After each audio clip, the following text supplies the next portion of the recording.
Good evening, ladies and gentlemen. I'm again grateful to the generosity of the Wheatley family that allows this event to take place. And again, President Samuelson, we appreciate your being here and your kind and consistent support. Ambassador Daniel C. Kurtzer is the S. Daniel Abraham Professor of Middle East Policy Studies at Princeton University in the university's Woodrow Wilson School of Public and International Affairs. During a 29-year career in the U.S. Foreign Service, Ambassador Kurtzer served as U.S. Ambassador to Israel and Egypt. He retired in 2005 with the rank of Career Minister. 3 publications are mentioned in his brief biosketch. He co-authored the book The Peace Puzzle, America's Quest for Arab-Israeli Peace, 1989 to 2011. That was published last year. He edited Pathways to Peace, America and the Arab-Israeli Conflict, published the previous year. And again co-authored Negotiating Arab-Israeli Peace, American Leadership in the Middle East. I think you'll recognize a theme in those 3 publications. He served as an advisor to the Iraq Study Group and currently serves as a member of the Board of Trustees of the American University in Cairo. He is a member of the Board of the Middle East Institute and also a member of the New Jersey Israel Commission. And as he insists that he be recognized as well as the first commissioner of the Israel Professional Baseball League. In 2007, he was so named. He received his BA from Yeshiva University and a PhD in political science from Columbia University. Ambassador and Mrs. Kurtzer are the parents of 3 wonderful sons and 6 grandchildren. I'll mention, as I mentioned just a few minutes ago to the dinner audience, I had the opportunity to serve under Ambassador Kurtzer's leadership in the early 1990s during a very I guess I would say ripe stage, a ripe moment in the Middle East peace process. The Berlin Wall had just come down, and you went to work day by day with a sense that the miraculous, the impossible somehow was possible. And part of that had to do with the spirit of the times. But part of it had to do with, again, as I've said before today, Dan's leadership. He is a person who leads a seamless life between his personal commitments to family and his faith and his professional commitments to his country. I think he represents just about the best that the United States has to offer in the way of diplomacy and intelligence and kindness to boot. I'll turn the time over to you, Ambassador Kurtzer, and look forward to hearing from you on American diplomacy and Arab-Israeli peace, challenges and implications. Please join me in welcoming Ambassador Kurtzer.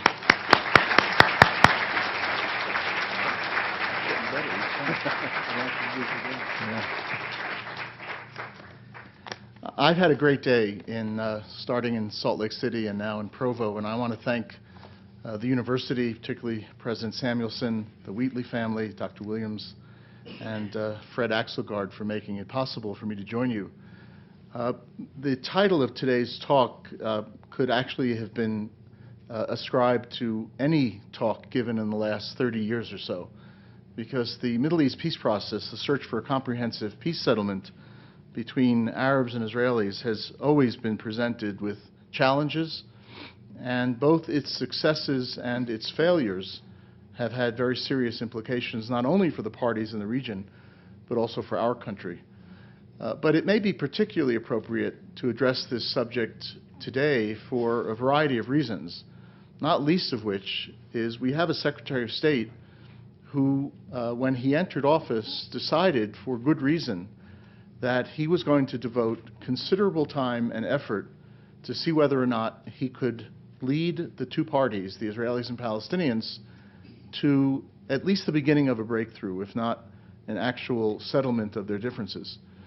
And for those of us who've worked on this process for many years, many decades in fact, the first order of business that has always been defined as almost a prerequisite for American involvement in the Arab-Israeli peace process has been the commitment of a president and a secretary of state to do the hard work of diplomacy.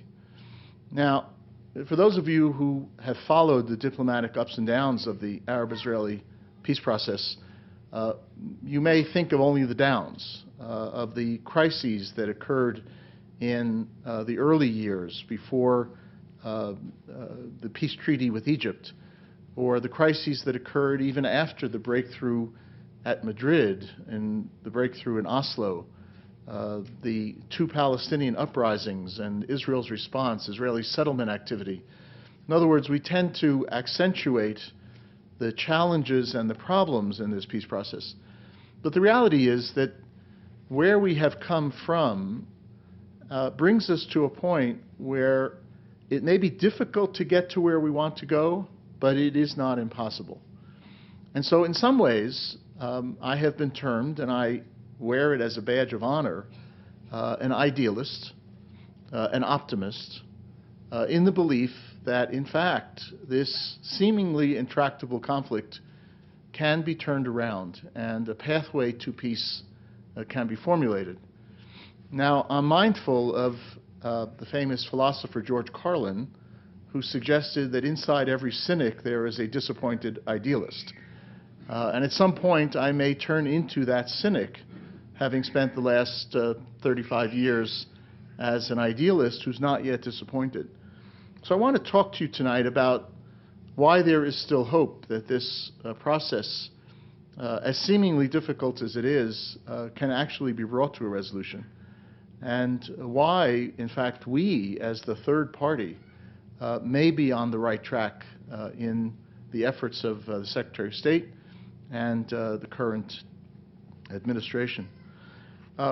We all know what we're talking about. This is, in one respect, a conflict between two national movements for political sovereignty over a territory that each claims exclusively as its national homeland, as Palestine and as Eretz Yisrael.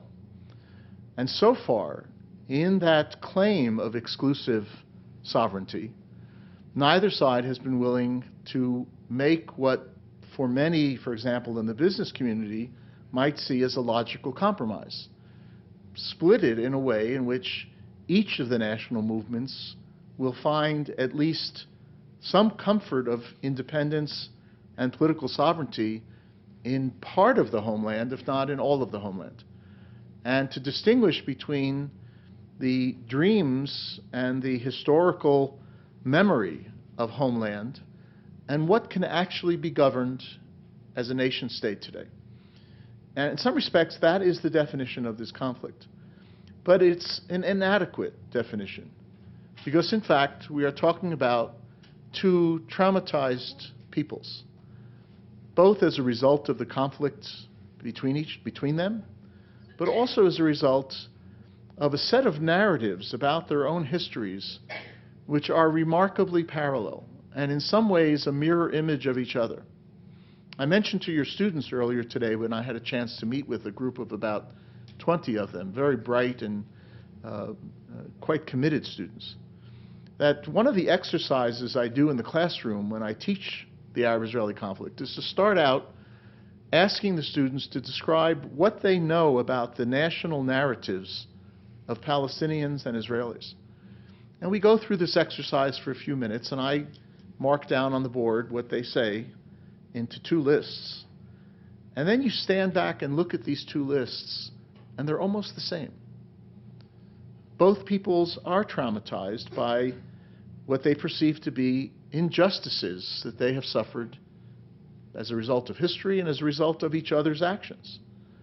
Both have suffered the pains and turmoils of exile. Both believe in the national dream of their own people, almost to the exclusion of anyone else, and so forth and so on. You go down a list of 8 or 10 attributes of these narratives, and they're remarkably similar, almost a mirror image of each other.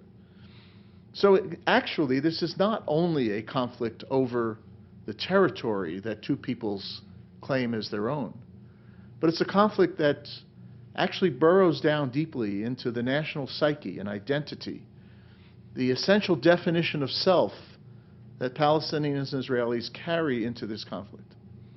And that's why, as you look at the issues under dispute, and you say to yourself, well, why can't they figure out how to deal with territory? And why can't Jerusalem become the capital of two states? And why can't a just resolution of the refugee issue be resolved in a manner that doesn't undermine the demographic realities within Israel?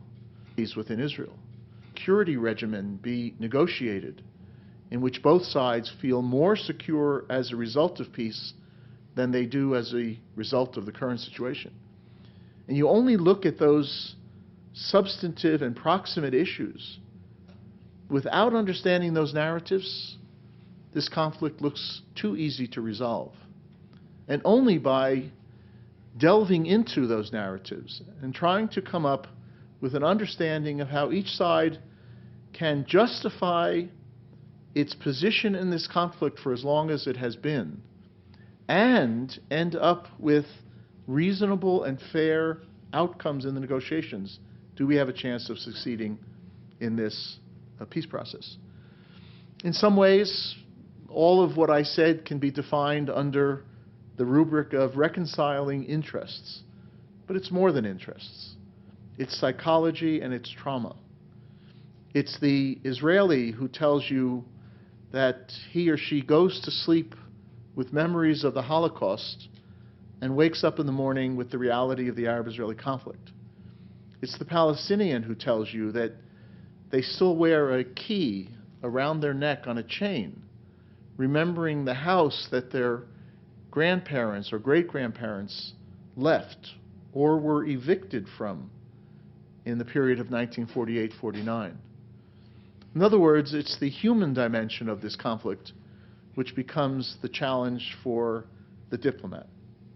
And it's the diplomacy, the requirement of diplomacy, to not only resolve the substantive issues, which actually are resolvable, but also to make them palatable to two peoples who don't believe, in some respects, that they can ever live together in the peace and security that they talk about as an outcome.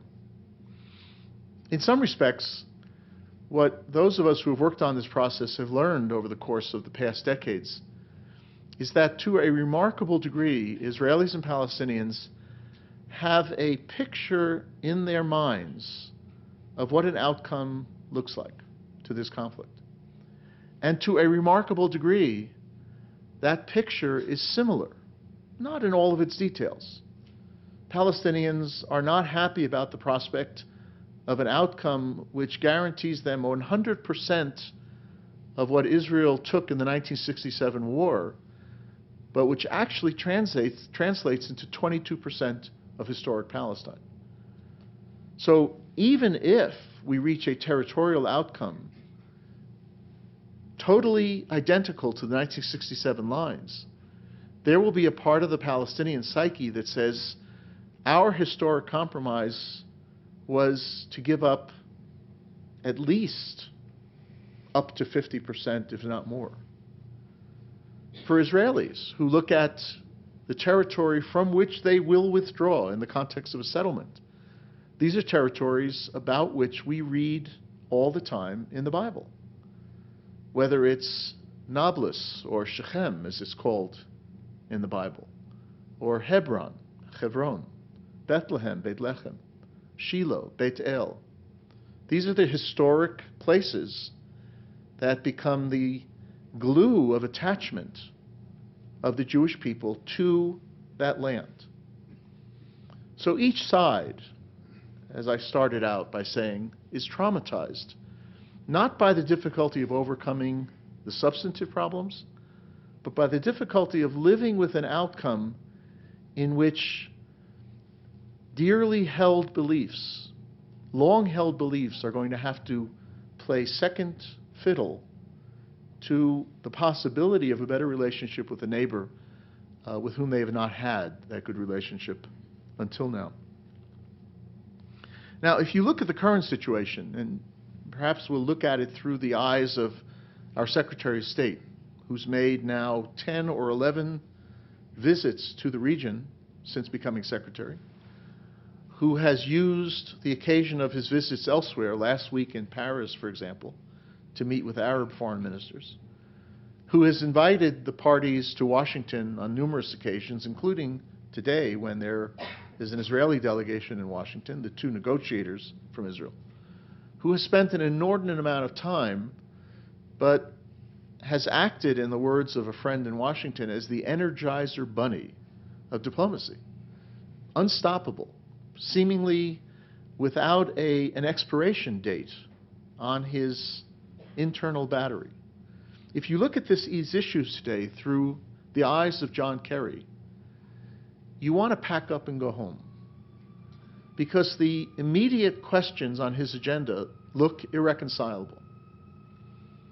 On the Israeli side, Prime Minister Netanyahu, having in 2009 articulated for the first time a Likud party position in support of a two-state solution, but who recently has declared his intention to pursue two outcomes which for Palestinians are non-starters. Number one, in the area of security, is to maintain, in his words, forever, but let's use the phrase for an extended period of years, 30, 40, 50 years, an Israeli military presence along the Jordan River. Now, if we had a map, you would see immediately that this is a security issue for the State of Israel, because Israel does face enmity to the east. It has a peace treaty with Jordan, but to the northeast is the chaos of Syria. To further east is what's becoming the chaos of Iraq. And the great nightmare of Israel since 1948 has been a kind of blitz attack from the east, which aims at Israel's narrowest point. In 1967, the narrowest point in the state of Israel was about a 10-kilometer, about a 6-mile distance between the so-called Green Line, the West Bank, and the Mediterranean Sea. And so all of Israeli defense thinking has been predicated on dealing with this contingency of an Arab thrust to cut the state of Israel in half.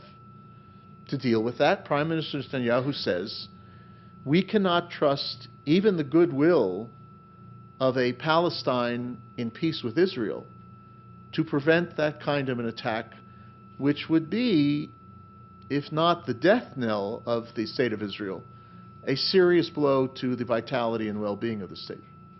This is the first of the issues that the Prime Minister has raised, which has been rejected categorically by Palestinians. Because their argument is, looking at that map, what Israel is really saying is it wants a Palestinian state surrounded by Israel. Because Israel would be to its north, its west, its south, and wants to maintain that defensive line on its east. And the Palestinians have the word the Bantus or the Cantons. They say they won't agree to a state in which they are surrounded by the state of Israel. The second demand of Prime Minister Netanyahu, which he has talked about in some respects as an outcome of negotiations, but by raising it now, it has become, at least in the minds of Palestinians, a precondition for getting to an outcome of negotiations, is to demand recognition of Israel as a Jewish state. Because the Prime Minister says it's not enough to go through the legal formalities of diplomatic recognition. We want to know that the Palestinians, our neighbors, inextricably intertwined with us, geographically, politically, economically, accept the right of the Jewish people for national self-determination in a historic homeland. Now, the Palestinian response is relatively simple. They say in diplomacy, you recognize states. You don't recognize identity of states. Israel's name is the State of Israel. And so the Palestinians say in 1993 in the Oslo Agreement, they conferred recognition on the State of Israel, and they will repeat that recognition in a peace treaty. But why, they ask, should they be put in a position of having to say that Israel is a Jewish state? And what does that mean, after all? Israel doesn't have a constitution because it can't decide what its definition of Israel as a Jewish state means. Israelis, again, have a kind of picture in their mind of a Jewish majority, a permanent Jewish majority. But then Palestinians say, if that's the case, what do you do with the million and change Palestinian citizens of the State of Israel? If someone were to confer recognition upon Israel as a Jewish state, does that delegitimize the citizenship and rights of the Palestinian citizens of the State of Israel? And what's interesting about this demand of the Prime Minister, just this week, the President of Israel, Shimon Peres, who's been around this peace process for almost his entire 90 years, basically said that the demand of Israel for such recognition was unnecessary. Why would he say that, undermining his Prime Minister's position? Number one, he's a bit of an iconoclast. But number two, what Peres is basically saying is, why would we, the State of Israel, require anyone else to confer recognition of what we see as our national rights? We don't need it. We don't need that pat on the back. We're here because of our internal connection to the land, the history of the Jewish people's involvement in this area. We don't need somebody telling us that we have a right to be here. These are two Israeli demands that John Kerry now faces, in which he has already heard effectively a no from the Palestinian side. Palestinians have talked about their unwillingness to give up what they call the right of return. Now, you've all heard of this. The right of return is a phrase taken out of a United Nations General Assembly resolution, a very long resolution, in which one paragraph said that those refugees willing to live in peace with the State of Israel have the right to return to the homes that they left, provided such and such and such and such. Palestinians, who didn't have a vote on that resolution, but Arab states who did have a vote, voted against that resolution when it was adopted by the General Assembly. Because at that time, in 1949 or 1950, the idea of legitimizing Israel through that resolution was unacceptable. And yet today, Palestinians hold on to this right of return language as dearly as they hold on to the key, the symbolic key that they wear around their necks, the key to the homes that their families left behind in Palestine. Now, there is an argument made that, in fact, when the time comes, the Palestinians will, in fact, accept the repatriation of refugees to the state of Palestine, which makes sense. Why would you ask for a right to return to somebody else's state? And the argument, therefore, is that you hold on to this right of return as a bargaining chip, and at a key moment in the negotiations, you give it away for something important that you want to obtain. But walking into this process, the Palestinian demand for at least keeping the right of return on the agenda becomes a non-starter for the State of Israel. Because Israel sees in the possibility of Palestinian refugees returning an end of the Jewish character of the state. There were, according to United Nations figures in 1949, 756,000 Palestinians who either left or were dispossessed of their homes. According to the United Nations Relief and Works Agency, which is the agency created specifically for those refugees, any descendant of those refugees is also considered a refugee. And you now have over 4 million. So Israel says, if you don't remove the right of return from the agenda, in theory, we face the prospect of 4 million people demanding to come into our state and effectively using democracy, voting themselves into power. And so instead of one Palestine, there would effectively be 2 Palestines. So John Kerry, as he's trying to put together maximally an agreement or minimally a framework that would allow the parties to try to negotiate an agreement, is up against seemingly irreconcilable demands, even as a starting point for negotiations. Now, if that wasn't hard enough, John Kerry is also up against the politics of Palestine, Israel, and Washington. And those politics are well known to us. In Israel, you have an interesting phenomenon over the last 15 or so years. We had a professor from one Israeli university come to Princeton and made a very compelling case for a paradox or anomaly in Israeli political thinking. On the one hand, he was able to trace the evolution within the Israeli political mind of the idea of a two-state solution, which has now become ensconced as a way of thinking for the vast majority of Israelis, which didn't happen before. When Netanyahu made his speech in 2009, the Likud party had never until that point accepted the two-state solution as an outcome. So the idea of a two-state solution has become concretized in a large sense in the Israeli system. But as that has happened in one direction, the Israeli electorate has moved in the other direction. I served as an United States ambassador in Israel from 2001 to 2005. 3 of those 4 years were marked by the Palestinian Intifada, the uprising. The daily pulse of terrorism and counterterrorism. The hundreds and hundreds of lives lost on both sides, and those who were injured and maimed on both sides.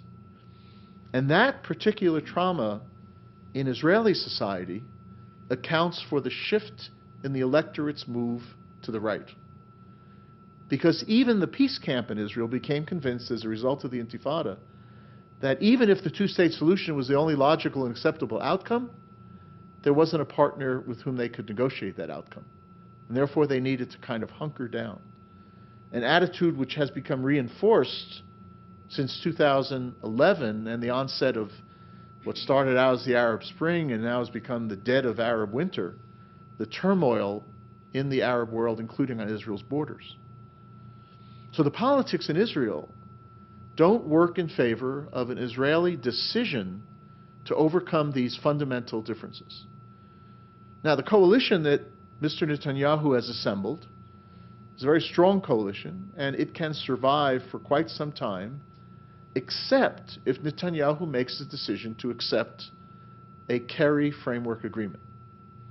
What's interesting is there may be options for Netanyahu politically should he choose to accept Kerry's initiative and some of his coalition partners leave. Because you now have a reinvigorated Labour Party, you have a Kadima party, you have other parties that have not been included in the coalition previously that may come in and provide him with a safety net. But if you're the prime minister of a country, and in fact any political leader, your first order of business is getting elected, and your second order of business is staying in office, staying in power. You hope that the third order of business is actually accomplishing something. But Netanyahu takes the risk, would need to take the risk, of jumping over a wide chasm and hoping that there's a safety net for him in the form of opposition parties who would join him in this quest. Politically, that's a challenge in any society. It's a challenge in Israel. And the situation is no better on the Palestinian side. Since 2006, with the election of Hamas to a majority in the Palestinian Legislative Council, and since 2007 with Hamas's takeover of Gaza, the Palestinian Authority no longer has a monopoly on political or security control in the territory of the Palestinian Authority. The Palestinian Authority rules the West Bank. Hamas rules Gaza. Hamas, by its very charter, has ruled out negotiations, recognition, or peace with Israel. They've been willing to talk about long-term ceasefires or hudnas, some mechanism in which there doesn't have to be active conflict, but they have declared that they're not a partner for peace. And so you have a Palestinian polity and geopolitical entity which doesn't speak with one voice. Now, President Mahmoud Abbas's answer to this is, I still have the authority as the chairman of the Palestine Liberation Organization and as the president of the Palestinian Authority to negotiate on behalf of Palestinians. And I can negotiate an agreement with Israel that would apply to Gaza as well as the West Bank, and then we'll submit it to a referendum. But it's not so simple. It's not so simple because what you're predicating this on is the idea that you can determine the outcome of the politics of an area that you have proven unable to govern, even in this interim period, where you have no standing, where you don't have the ability to travel and even talk to people. So the politics in these two entities are extraordinarily complex and are in some ways quite negative from the perspective of a peacemaker. And finally, the politics in Washington. I've railed for some years, and in fact, one of the reasons that I wrote all those books or co-authored those books and edited books about what to do in the peace process, I've railed against what I've come to term the Washington consensus. And it's a consensus that you hear when you attend conferences or roundtables in Washington. And otherwise very bright people, many of whom served in government, will tell you, it's too hard, we may fail, we got other priorities, this is not so important. It's the kind of negativism which pervades a Washington which is already beset by a partisan divide. If you had a certain degree of bipartisanship in Washington, then the president could say, look, I can overcome the talking heads and the think tank specialists, and I can plunge ahead. But you have this partisan divide, and where any political move, not just domestically but internationally, will immediately become part of our political circus, and you have an analytical and policy community in Washington that's telling you don't do this, it is very hard to contemplate a president taking a determined stand to support a Secretary of State in an environment in which the answer to the Secretary of State's questions may not be an unequivocal yes.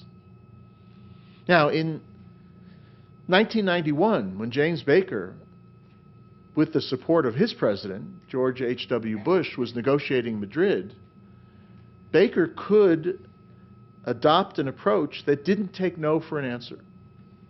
In fact, the first answer we got to our letters of, effectively our letters of invitation to what was to be Madrid in June of 1991, our first answers were a categorical no from Prime Minister Shamir and an equally categorical no from President Hafez al-Assad in Syria.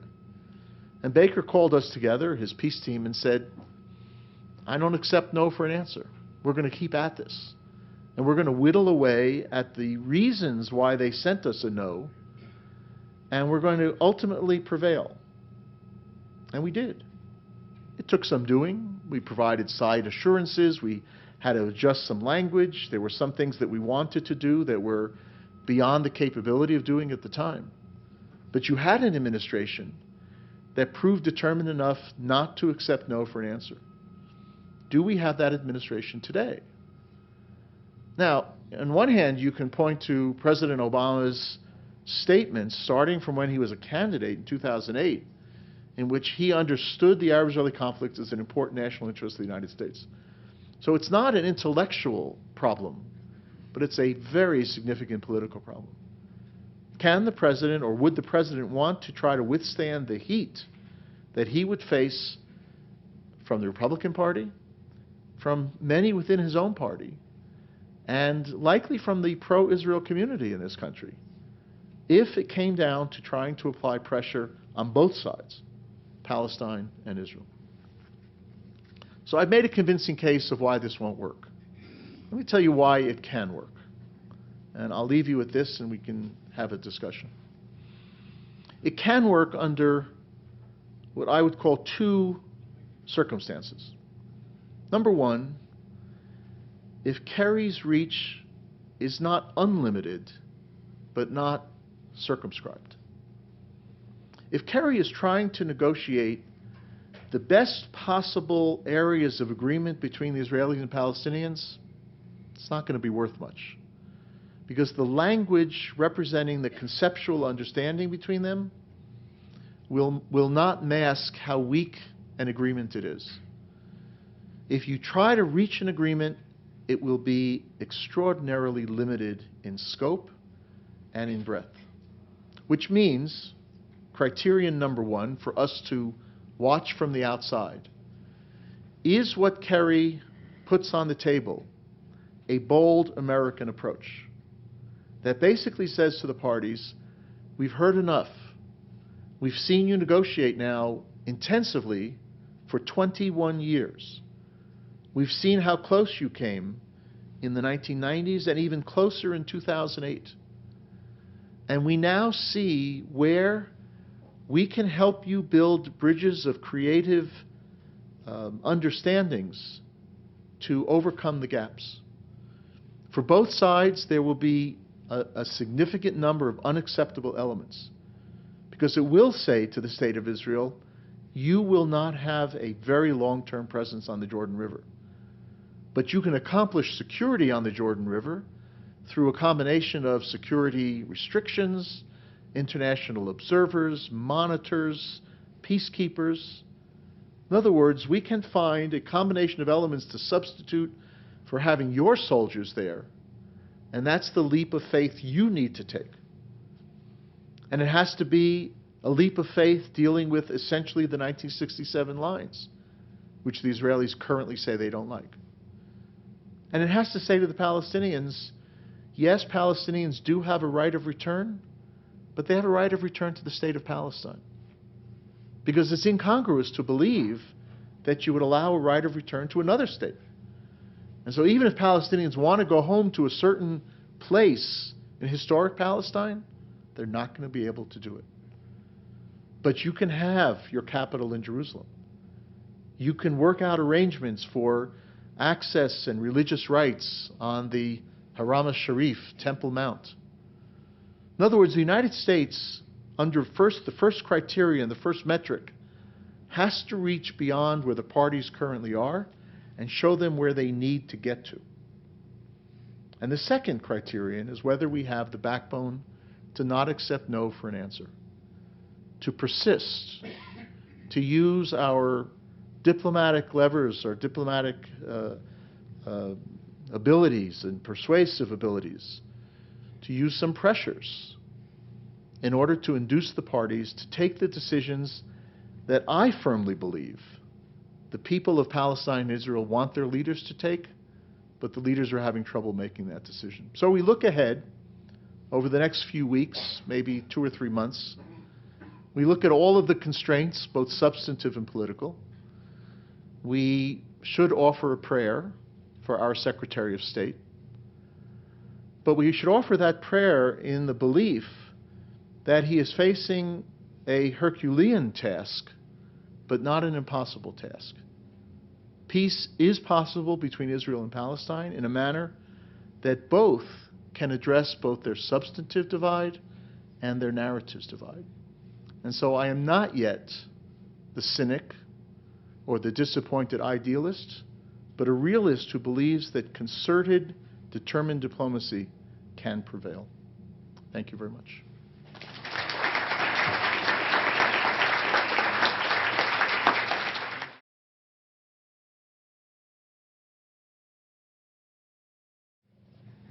Would you mind commenting on Egypt, the situation there?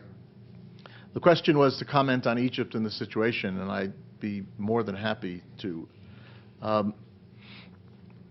I think what we're facing in Egypt is a protracted revolution, and the end game of which we have not yet reached. We are in round 6 or 7 of a 15-round heavyweight bout. And in a sense, it's not a one-dimensional struggle. It's at least 2 dimensions. One of those dimensions is a struggle that goes back decades for preeminence, both in terms of real power and ideological power, between the 2 most potent forces in that society, and that's the military and the Muslim Brotherhood. And that struggle is not over yet. There was a short period of time in which the 2 seemed to be finding a way to live together. It's quite possible, had the ousted President Mohamed Morsi not overreached, that he would still be president and the military would have found a way to deal with this. But for a very large segment of Egyptian society, Morsi did overreach. And he tried to institute change much more rapidly and much more comprehensively than even those who voted for him were comfortable with.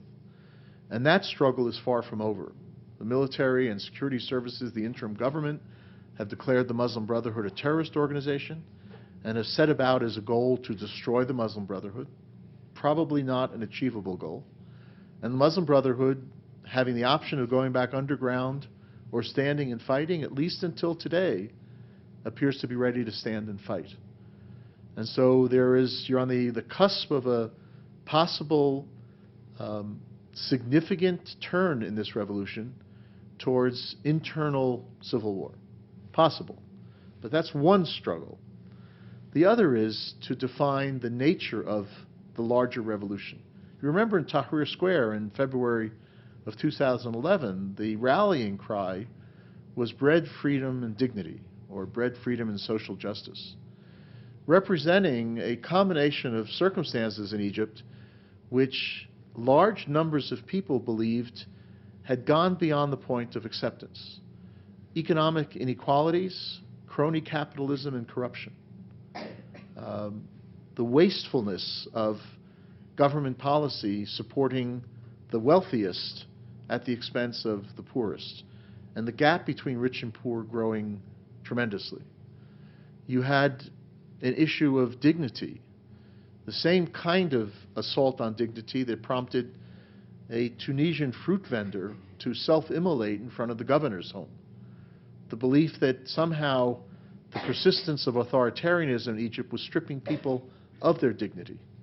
And the idea of social justice, the idea that everyone was equal, should be equal under the law. That segment of this revolution has not yet taken shape, because it's reflected in the millions of people who are ready to go out on the street and declare what they don't want, but who have yet been able to declare what they do want. There's no political organization, there's no coherence in the opposition, there's no electoral alternative right now to the choice that the Egyptian public faced just a year ago, which was a former army general and a Muslim Brotherhood candidate. So this other struggle, both for defining where this revolution should be going in Egyptian terms and providing for an organizational structure that gives the electorate in Egypt a chance to actually choose candidates from that camp, has yet to develop. And so I think we're still early in this revolution. I hope it doesn't get nastier before it gets better, but it can go in any one of several different directions, and therefore the future is very uncertain with its tending impact on the Egyptian economy and on daily life in the country. I would like to ask more about the prospect of a referendum ratifying the peace agreement in Israel and Palestine. And I can think of several examples, particularly the Cypriot agreement between Greece, Turkey, and Greek Cyprus, Turkish Cyprus, where the referendum failed quite dramatically, and what would happen if a referendum of that kind failed, or how could it be more likely to succeed? Thanks. It's a great question, and it goes to the issue of the politics in both communities. On the Israeli side, there has been resistance for many years to the idea of referenda. It's not part of their basic legislation on decision-making. The Knesset has the supreme legislative authority, and in fact, the Knesset can legislate basic laws that are now forming the skeleton of what ultimately will be a constitution. And Prime Minister after Prime Minister has been very unwilling to take a cosmic political issue out of the Knesset and to put it before the Israeli people where anything can happen. And so therefore, on the Israeli side, it is not impossible that you'll have a referendum, but it is would only happen as a result of an intense struggle which the Prime Minister could not win by keeping the ratification process in the Knesset. Palestinian side is different because they don't have the same political experience of their legislative council being the sovereign body. In fact, the Palestinian Authority itself is only an administrative arm of the Palestine Liberation Organization. Israel's formal negotiating partner since 1993 is the PLO. It's not the PA. And so for the PA to try to engage in a referendum would be a vast extension of authority, which probably they wouldn't do. So it opens the question, would the PLO then call a referendum? And you have two problems. Number one, Hamas is not a member of the PLO, and so far doesn't want to be a member of the PLO because, you know, in some respects it's the Groucho Marx line. Do you want to be a member of a club that accepts you as a member? And Hamas has not wanted to become part of the PLO to accept the restrictions that would be inherent in such affiliation. But the second issue is, let's say the PLO said, well, nonetheless, we're ready for a referendum. Who votes? If you have a state, then the citizens who have a vote would vote in the referendum. If you don't have a state, does the entire Palestinian diaspora vote? Do you do the vote in refugee camps in Lebanon, Jordan, and Syria? Do you confine the vote to the West Bank and Gaza? And it becomes a huge gamble for the PLO to take an agreement, because we're now supposing that we've reached an agreement.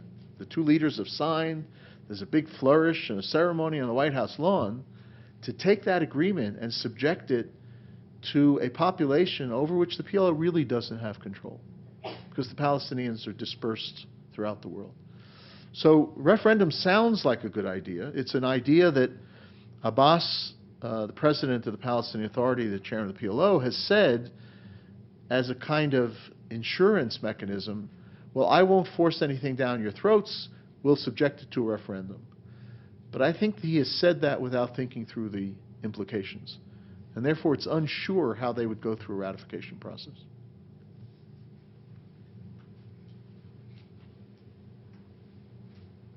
Good evening. Thank you for being here tonight with us. My question is, how much of the peace process talks cover what a potential independent Palestinian state would look like in the future? Or in other words, what can we foresee economically and politically speaking for this independent state of Palestine? Back in 2009, as a result of questions like that coming from the international community, the then Prime Minister of Palestine, Salam Fayyad, he has since been ousted, declared a 2-year calendar in which he said that the institutional capacity and economic capability of the future state of Palestine could be ensured. So in 2011, he was able to say that Palestine can come into being as a successful state, not as a failed state. And at that time, institutions like the World Bank, the International Monetary Fund, the United Nations, in a sense gave him a stamp of approval and said, there are still issues to be dealt with, there are economic challenges, but the future state of Palestine is ready to be created and will actually be on better footing than many of the existing states in the international arena. So there is still concentration on this issue, large aid programs of our own, but also of the European Union and Japan, to build capacity, to create institutions that are not subjected to the political whims of, leaders here and there. We have invested now for the last, about 7 years, a very considerable effort in training Palestinian security forces that are answerable to the state and not to a political organization. The big breakthrough came when one of our generals, General Keith Dayton, was appointed to this United States Security Command based in Jerusalem. And they've been training hundreds, in fact thousands of Palestinian security who see their mission as subservient to the political authority of the state and not representing Fatah or the Democratic Front or the Popular Front or. So even in the security realm, which has always been of particular concern, a substantial amount of progress has been made, and the work continues on the ground.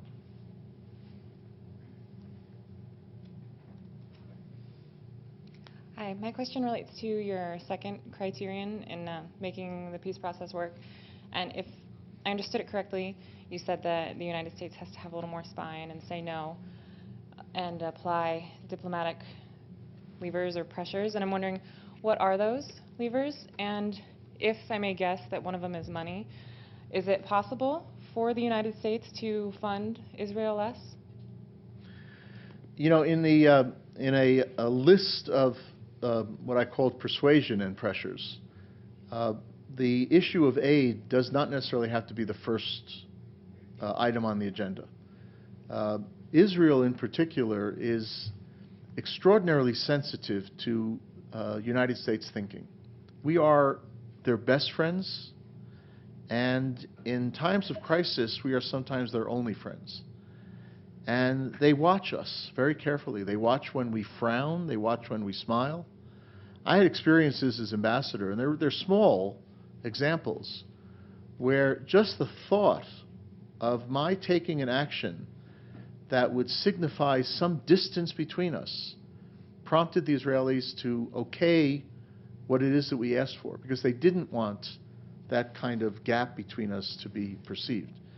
Now, it's a small example that would not necessarily apply in this big issue of making peace or not making peace.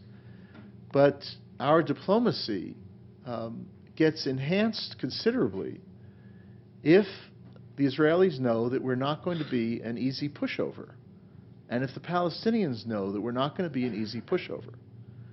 We also have options outside of our bilateral contacts. I'll give you one example that I wrote in my chapter in one of the books that I edited. Let's say at the end of the day, the persuasion and the pressure and the inducements and the cajoling doesn't work, and that Kerry, having met criterion number one, in other words, having put out a really strong terms of reference or framework, cannot get the two sides to begin negotiating on that basis. We have an option.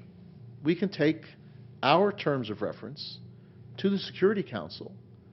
We can get a resolution passed which now becomes the new basic framework for peace in the Middle East. Now, it doesn't get you peace in the short term, because in fact you have failed to bring those parties to negotiations.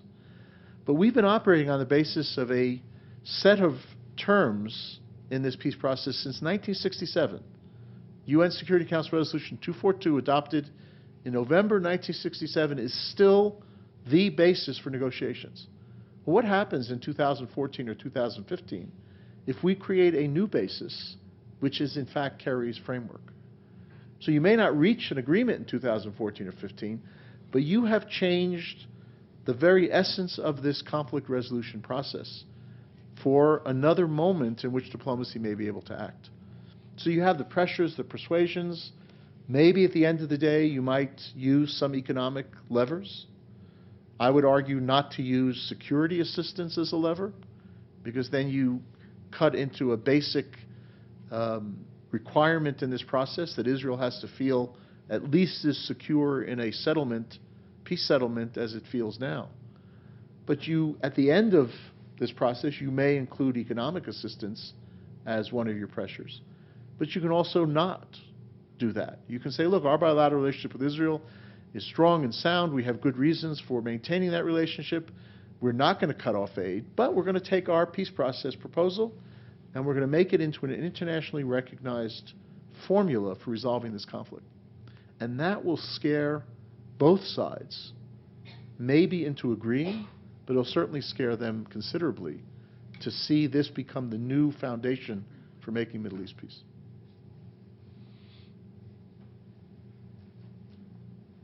Good evening.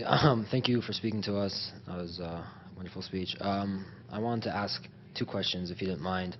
The first being, wouldn't you agree that a one-state solution would, in my opinion, it would be more effective and more inclusive than a two-state solution, because, as you said, if it were to be a two-state solution, we go back to the 1967 boundaries, which both sides really don't agree on.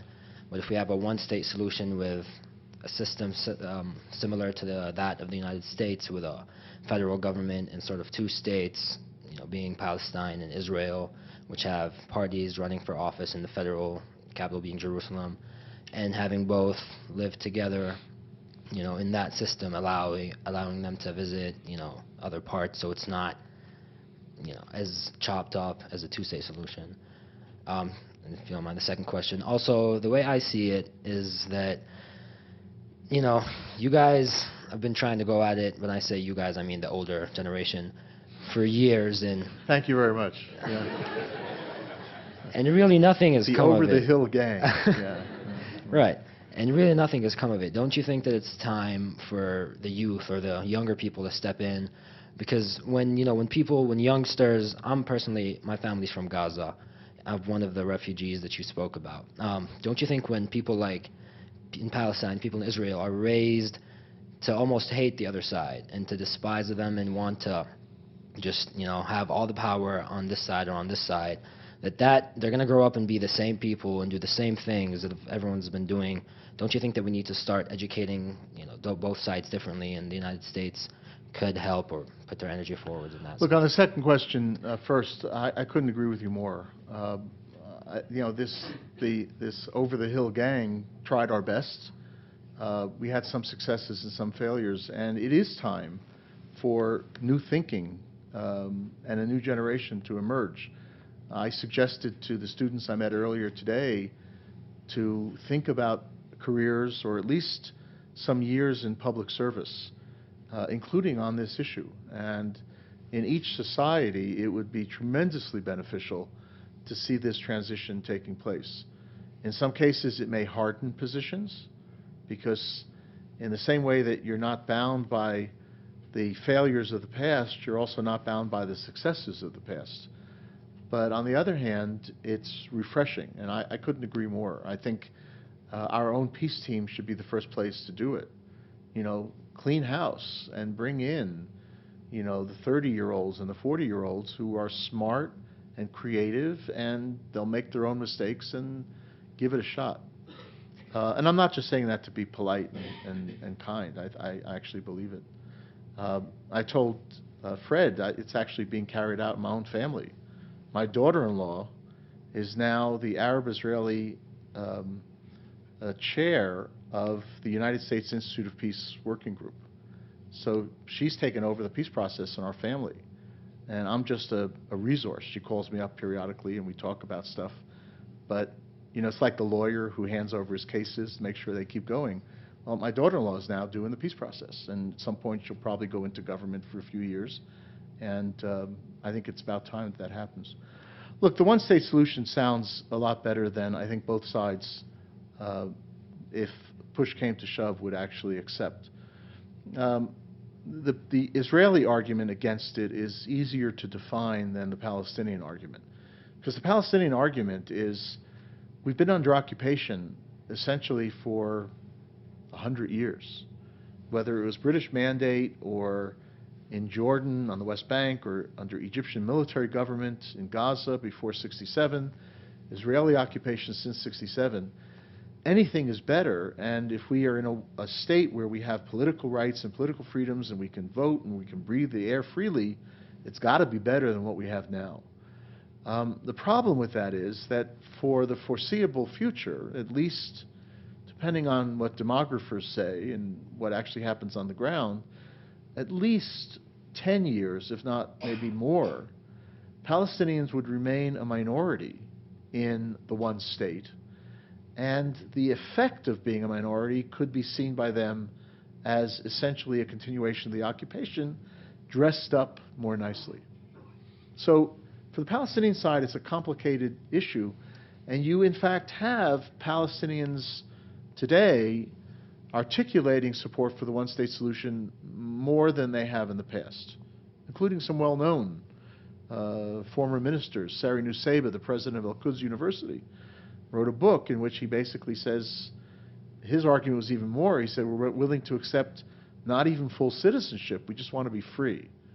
Now, the Palestinians who want a one-state solution wouldn't accept that limitation, but there is a small minority that's starting to think this through. On the Israeli side, the argument against a one-state solution basically comes down to a dilemma that cannot be resolved through compromise. And it's the demographic democratic problem. If you have one state in a geographical area between the Jordan River and the Mediterranean Sea, 10 million people, thereabouts, probably 52, 54% Jewish, and the remainder mostly Arab. Your demographic challenge to Israel as a Jewish state becomes severe, because what you would be accepting is the idea that your Jewishness would only prevail as long as you had that demographic majority. Demographers actually disagree on when the Arab population in this area would outnumber the Jewish population, but there is no disagreement that that will happen in the relatively near future. It's a very strong case made in a recent article by Ian Lustig of the University of Pennsylvania, the Middle East Journal, in which he demolishes the arguments of those who have said, well, demography is not really a problem for the Jewish state proponents. So you have a demographic problem for those who want Israel to be a Jewish majority state. But you also then potentially have a democratic problem. Israel is a democracy inside the Green Line, inside 1967 Israel. And if you absorb this large number, 46, 47%, do you give them full rights of citizenship? Now, there are some in Israel who say you don't have to. You can give them autonomy, we can give them the functional equivalent of political rights, but they wouldn't vote in the Knesset.